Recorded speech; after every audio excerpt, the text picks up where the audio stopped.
I'm Anthony B. Maddox. I'm clinical professor of education and engineering at the USC Rossier School of Education. And my major focus is teacher education, along with doctoral students in the organizational change and leadership programs, and also the global executive EDD programs.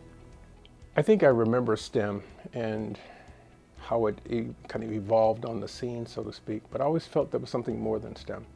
And so I thought higher education was a good place to explore that.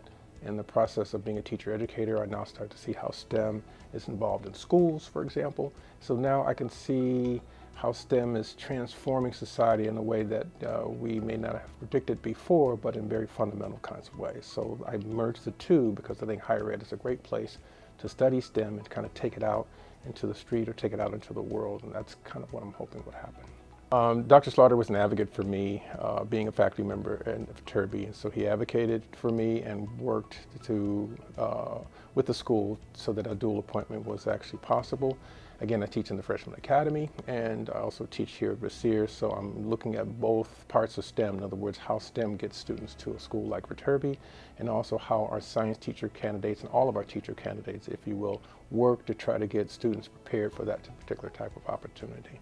My teaching philosophy is based on my understanding of the learning sciences. And so what I try to do is to scaffold a space where all learners are respected and that I just don't have information kind of flowing towards them. I try to make sure that they see it's a brave and safe space to be able to do the kind of thinking that they need to do. And they shouldn't be concerned about performance, because performance is something they need to be concerned about relative to whatever it is they're trying to achieve. And so how to shift that is what I'm an advocate for in classrooms. But I believe we need to really think very hard about what the ethics of AI are, how we now start to integrate that into the world and into our culture. And one of the ways you can kind of see that is when people talk about AI, one of the things I've seen many people say, that's scary. And when a human being says that that's scary, it means it's encroaching upon something that they hold dear. And what that is needs to be figured out for every person that interfaces with those kinds of devices and those kinds of systems. And I think we would be best figuring out how that would happen. Fed data shows that more than half the households in the United States have very, very, very little wealth. And so you multiply that across the world with more than 8 billion people, and you can see how wealth is distributed.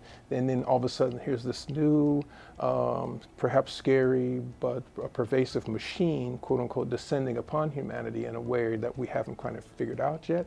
So the goal is to try to see how we can look at this as a machine, and then better have it work to help people, and also to prepare teachers better to actually interact with that machine as they go forward.